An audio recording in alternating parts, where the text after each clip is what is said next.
Folks, these home builders continue to do massive price cuts on the US housing market. And in this video, I'm going to tour you around a home building site here in Texas so you can see just how much they're cutting the prices. And I want you guys to see the proof and the evidence right here. Look at all these for sale signs we have in this community here in Frisco, Texas.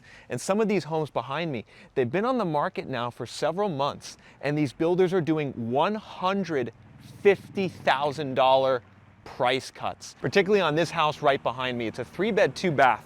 The builder originally had it listed for $749,000. They've cut it to $599,000. And you can see pretty much all the homes here in this stretch with all the for sale signs. Also over here, they all have big price cuts. And despite that, they're still building even more homes, folks. These builders, they're not deterred yet in this housing market. We have another new house here on the corner. Apparently this one's sold. It's from Toll Brothers. And what's absolutely wild is just how many homes these builders have for sale. Across the US housing market, there's almost 120,000 completed spec homes on the market. That's the highest level since August 2009 and suggests that these builders are going to be driving down values in many different housing markets across America. And this is really interesting because we keep hearing all this narrative about there being a housing shortage in America. A lot of people in the mainstream in real estate like to talk about this. They say, we're 3 million homes short, we're 5 million homes short. And it's this supposed housing shortage that's the reason why prices haven't gone down in many parts of America. But as you can see, folks, that's a lie. There is no housing shortage. If there was a housing shortage, we wouldn't have the most builder inventory that we've seen in 15 years. Rather, we have an affordable housing shortage. And the price ranges on these houses, folks, are pretty expensive. The lowest price house is around $550,000, $600,000. The most expensive house in this neighborhood goes up to over $1 million. And the monthly payment on these houses is absolutely insane. If you take even the cheapest one where they just cut the price $150,000, your monthly payment after mortgage, taxes, insurance, HOA would be $4,200 a month. And if you were to buy one of these nicer houses for $1 million, your monthly payment would be close to $8,000 or $9,000 a month.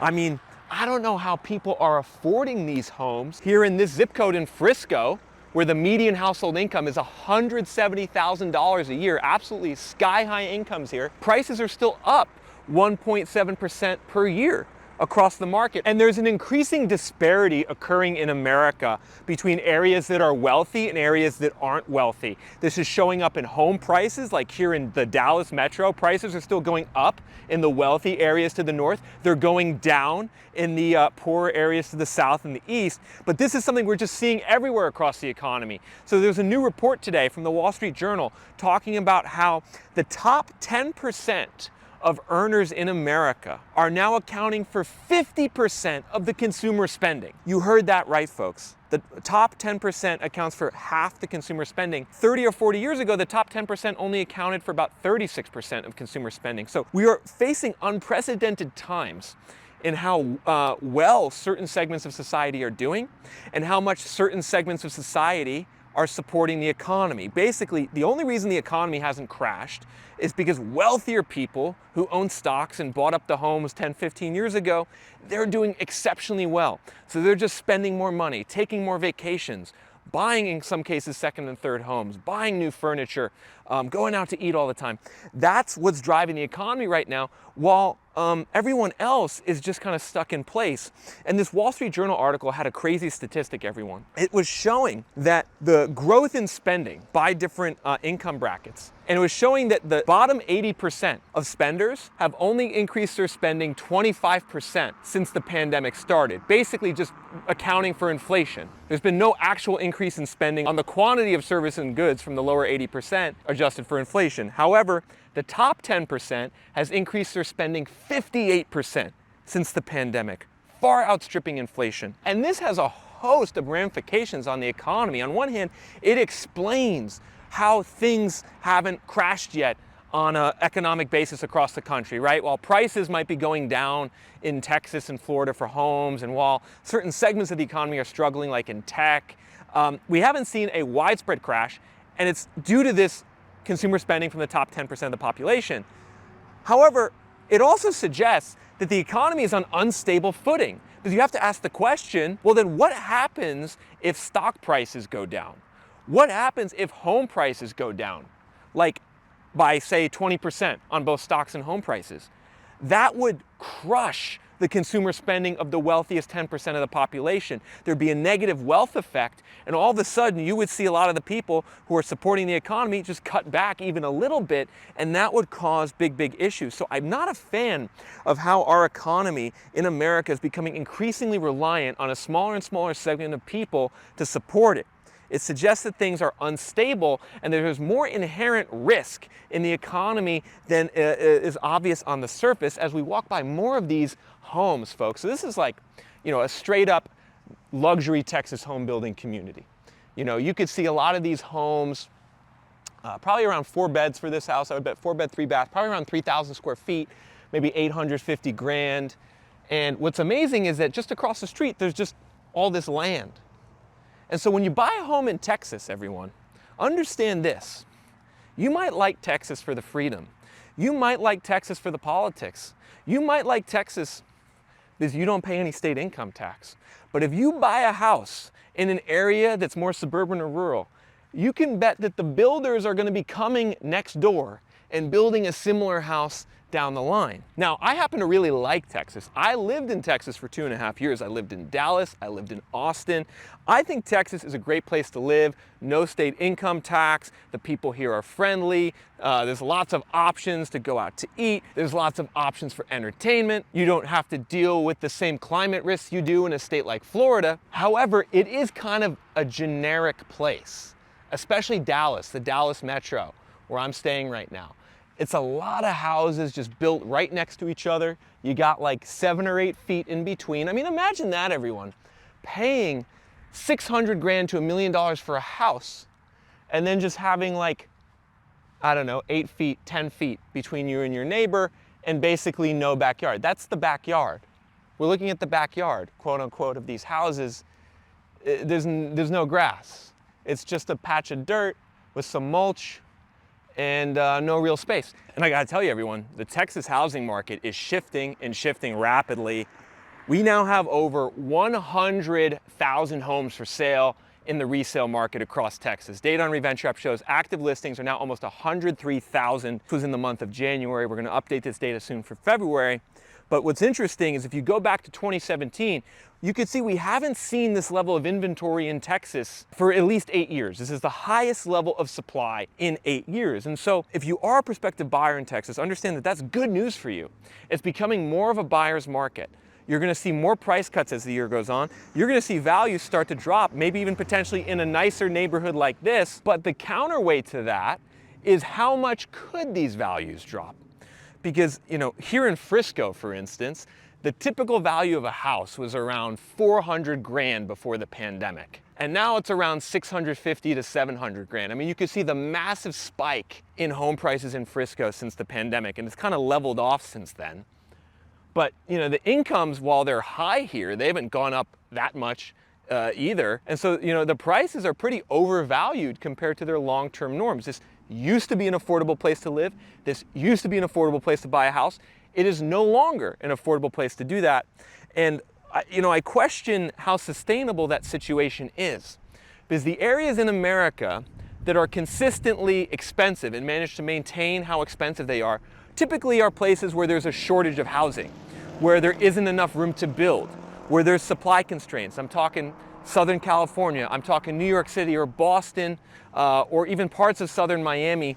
Those places are really expensive because there's just no home building, there's no new supply. But Texas and Frisco isn't like that, everyone. There's plenty of land to build new homes, and these builders continue to throw up new homes left and right while doing big price cuts on them. So understand this, there is some risk to buying in Texas's housing market right now. Even if you get a good deal, the prices could drop by more after you buy. But folks, I'm gonna show you something a little different right now. I just drove to another home building site here in Texas, and you're not gonna believe what the builder, Lennar, is selling these houses behind me for. You can see that these like shotgun style 2-story homes. They're 3 bed, 3 bath, 1,200 square feet. These houses are listed on the market right now for $230,000. That's like one of the lowest prices I've seen for a new build in years. And your monthly payment, if you were to buy one of these puppies, would be around $1,500–1,600 a month, which is really cheap, really affordable in today's market. And you can see Lennar, they're building a lot of these smaller shotgun style homes. We're in a town called Providence Village, north of Dallas. Now we're about an hour and 15 minutes from downtown Dallas drive at rush hour right now. So you are out in the boondocks here. There are literally cows across the street that I saw driving in. You can almost hear them actually in the background. So this is a really rural location, but I wonder how many people would actually be willing to move out here to buy a cheap house. The interior renderings look pretty good, and actually the median household income here in this zip code is also over 100,000. So we have a lot of wealth here in North Texas. I think the builders are driving down the prices. However, with such high median incomes, it's unlikely that there's gonna be a major crash. Interestingly, values in this zip code are going down already. Data on ReventureApp is showing they're down about 1.5% year over year. And what I would encourage a lot of you guys to do at the end of this video is download the Reventure mobile app, because for free, you could see the home value growth year over year. That's one of the free features when you download the mobile app. There's some other things you need to pay for. However, seeing those home price trends already in your zip code is really, really important. And yeah, I don't know, folks, 230 grand. I saw something similar to this from Lennar in Florida a couple weeks ago. I drove up to Ocala. There was a townhouse development where they were selling these townhomes for around 230,000. And so I think of all the builders, Lennar is cutting prices the most right now. I think their average selling price is down around 15% from peak. In Texas, it's down by over 20% from peak. Now, one thing I gotta say, it is very quiet and peaceful out here, everyone. I think this is one of my favorite aspects of Texas, is that when you come to Texas, you feel like, you know, you're safe. You feel like you're surrounded by space, and you feel like things are pretty settled. And there's a lot of nice rural areas in Texas. I know for some of you, you might not want to live in a rural area, but there's certainly, if you're someone who likes that, having open space, lots of land, where you can see for miles, this might be a place to consider. All right, everyone, so I just took a right out of that home building development, walked about 300 feet, and this is what we got. We got cows everywhere. Like, you are in the middle of nowhere here. And I think for some of you that might be a good thing. I think some of you might like more space, more peace and quiet. I actually grew up in the country in the middle of nowhere, lots of cows around where I grew up in upstate New York. So I'm kind of familiar with this. I think some of you out there, if you live in a city, you might be looking at this and saying, like, who would ever buy a house up here? However, that's Texas for you, everyone. There's a lot of open space, a lot of pasture land, a lot of cows, and some pretty cheap houses if you want to go for a pretty far drive. However, let's get back to Frisco for a second. As you can see, folks, we got more for sale signs here, more homes for sale. I believe these are some other floor plans that have those big $100,000 price cuts. 3-bed, 2-bath, around 1,800 square feet for around $600,000. You know, you can tell these are actually some pretty nice new builds. Like, you look at the interior pictures, these are pretty high end. This is not your standard cookie cutter D.R. Horton new build home community. It's much nicer than that. There's more diversity going on with, you know, the architecture and the aesthetics. And like I said, the incomes of the people that live here are really, really high. Just walking around, I've seen multiple Porsches. In fact, I've seen like 3 or 4 Porsches.